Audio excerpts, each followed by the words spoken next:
Today in the garage we got a new package from Rock Auto consisting of the new clutch master and ABS rings. Now, these guys are just on the back of the rear hubs and give something for the ABS sensor to read off of. And they're just basically pressed onto the hub. And how I'm going to be doing that is having it face down so that the magnet does not get damaged at all. Have a nice flat, even surface underneath it. Keep a note that these, while magnets, these are not like permanent magnets. So if you get it close to like a neodymium magnet like I have around the shop here, it will ruin its magnetism. So just keep that in mind working with these. We'll just place that on there and tap it home with a rubber mallet until it seats, just as these were. These are the old hubs. So yeah, that pretty much covers it. And then later I'll be looking at installing this. Probably not today, because I don't know how involved it's going to be. But all right, here we go.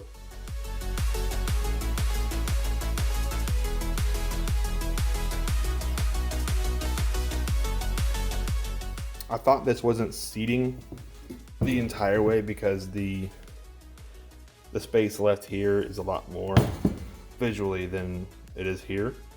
However, upon closer inspection, I seated them both down on the spindle, and the space between the magnet surface and the spindle surface was like 5.2 mils on this one, and this one's actually closer at like a 4.8 or 4.9 mil, which is fine, which means it's in the range it needs to be.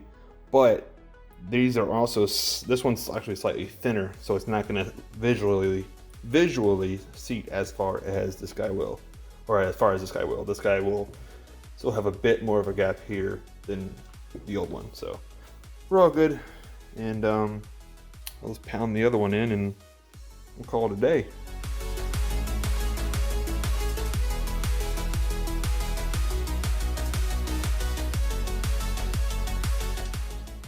Alright, that required considerably more pounding than I thought it would. My hammer's a little fucked up, but it's alright. And this one's not quite seated. See if I can get an angle. You can see the magnet is just a hair above the lip where it's supposed to be, like in this one. Nice and even there. But the distance to the sensor from this guy compared to the old one is the same. So this should be fine.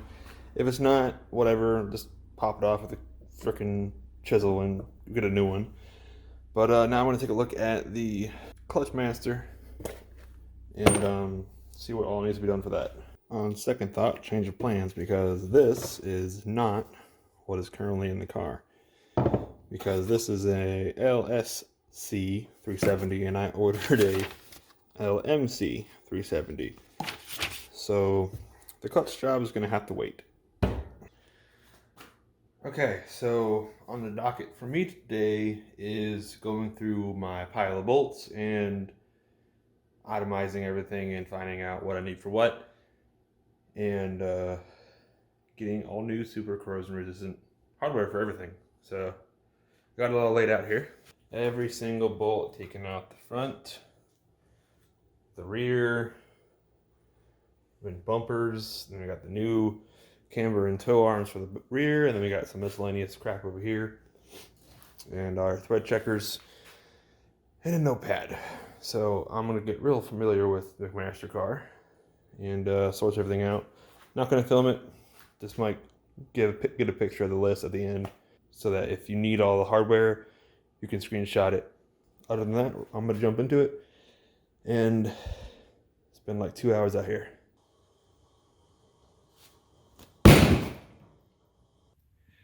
Alright, I know I said I was going to go through MasterCar, and I did for these very specific shoulder bolts, but the metric lets me buy 2, 4, 8, like individual sets of bolts instead of having to buy the packs of 5 or 10, like in MasterCar. So I ended up actually saving like $200 to $250 overall going with these guys. Plus, they had some bigger bolts that weren't available in MasterCar for whatever reason. So yeah, time to itemize all these out and follow my Bible of different bolts and where they go to. So that's my next hour or so. All right, we're all set up. Rear charcoal systems put on, all new bolts everywhere, new hosing. So we should be good to go to slide it over there, or carry it over there because I'm not sliding it, and slap her in. Good luck.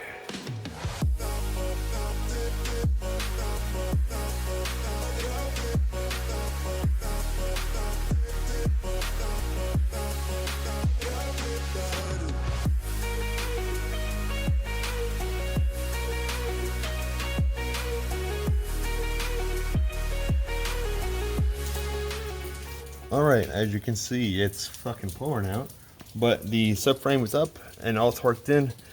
The charcoal thing kind of gave me some issues with the fuel hose, or fuel safe hose there. The trick is to get that thing seated in the upper hose before you have the whole thing come up.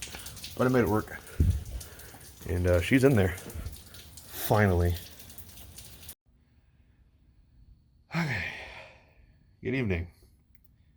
Welcome to the underside of my Focus, which, as of 2 minutes ago, now has a complete rear suspension assembly. Well, complete out to the refinished and painted hub, or spindles. And we've learned a lesson in that with my eccentric bolt shenanigans, there is now a strict order of operations and how this all goes together, in that the trailing arm has to be almost completely disconnected to get this bolt in. So that's a whole headache and a half that I figured out. Ride height is currently at a guess. I do still have to thread that bolt back up and lock it in on the dampener. But other than that, she is in. Now for the front.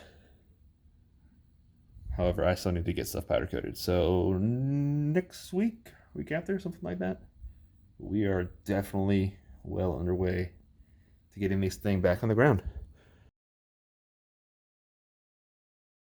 So I recently have acquired this guy, which is a brand new front lower core support that is tubular instead of the stamped metal of the OEM one, which I love, and it's got a nice coat of Steelit on it that I did yesterday.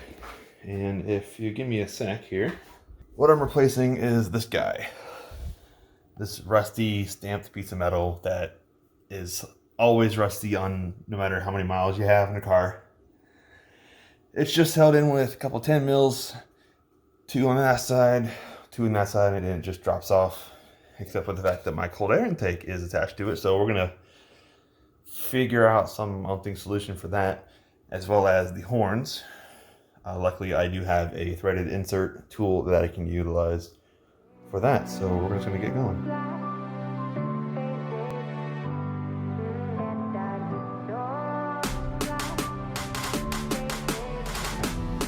Pretty loosened up now. Got the horns off, got the cold air intake attached. And when I say that these are only supported by that, I mean it. Like the condenser and the radiator are only supported by this. So what I'm gonna do is find a strap and just strap them up so it holds them to the upper core support while I get new hardware and stuff.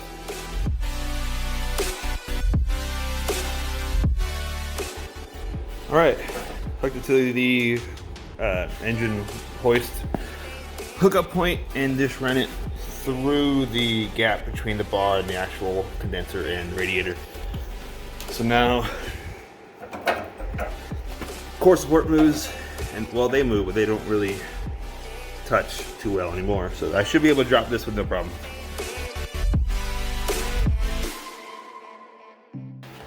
All right, there we go. Hunk of metal is off. New hunk of metal almost ready to go on, but I do need to get new hardware. So there's that. Another thing of note is we had a little clip still hanging on for here. Not sure what it's for. Actually, yeah, it's for the power steering. Just make sure you get that if you're doing this yourself and don't rip the wire out. But other than that, pads here in actually pretty good condition. So don't have to get new ones of these. And these will just seat directly in there. Well, I didn't mean to drop it, but it'll seat directly into there. And we'll have a lot stronger place to hook front arrow up to, skid pan up to, so this is better all around.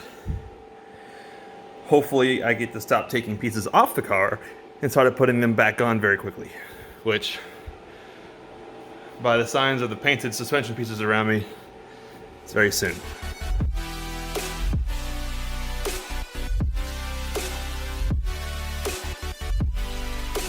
Okay, so I'm a bit of a dunce because I forgot that. Let's see, yeah, the plate here that he has for like extra tie rod stabilization interferes with the header. So we'll take it off and cut that off and hit it with some paint. So yay. All right, the front core support is on, all buttoned up. Getting everything aligned up top was a little bit of a pain, and I had to wait a day for the new paint to cure, but it's good. So that's done. The new clutch master is in, and the new, let's see if I can see or show, the blue bits there are all new. Sorry, the magnet stuck to the mount, but all the shifter bushings are in finally. And that of course means that in here we can hit reverse, first, second, third, fourth, fifth, sixth, and not worry about excessive wiggle in there, because this used to be like that. So that's all set. Next up is the e-brake, because this thing is seized somewhere down the line. So that's on the next docket before we can button the inside up here and put the seats back in. All right, guys, I apologize if there's a bit of an echo, but the garage door is closed right now because it is super late. But the hood, lights, bumper, grill, everything's on right now in the front. The only thing left is the front subframe assembly, and we're done. Well, that and the e-brake, something's sticking with the e-brake. I gotta check that out. But let me open this up for you so you can get a look. Look at that. I know some of the reservoirs are dingy. I know, you know, there's still residue of the previous resident still back in there. But she's done. And the only thing after this is just to enjoy it for as long as it takes for me to save up for the cage. After the cage is purchased and at the cage installer, we're going to gutter and get the seats and get the pedal box and all that sorted and positioned where they're going to be for the cage install. But that's not going to be for a bit. Probably going to be a couple videos down the line, because I'm going to enjoy the hell out of this. Take it to a few autocrosses as it is and on the coilovers on my old setup, and just have fun. I haven't driven, you know, a Focus, I think over 2 years with any sort of speed. Well, actually at all, yeah. And over 2 years I haven't driven a Focus. My last one I sold and it got wrecked immediately. But I am beyond excited. I am so freaking stoked for this. Yeah, next step, front end assembly.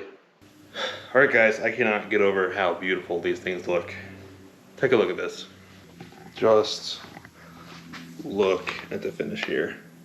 Pardon the popping of my knees, but good Lord. JRPW, or Jimmy Rivers Performance Works, excellent work. They're the only place I trust for this stuff, and we are sorted. If I hadn't actually ordered the wrong bearing, but other than that, we are sorted. New bearing is coming, and we're going to start reassembly. I'm so excited.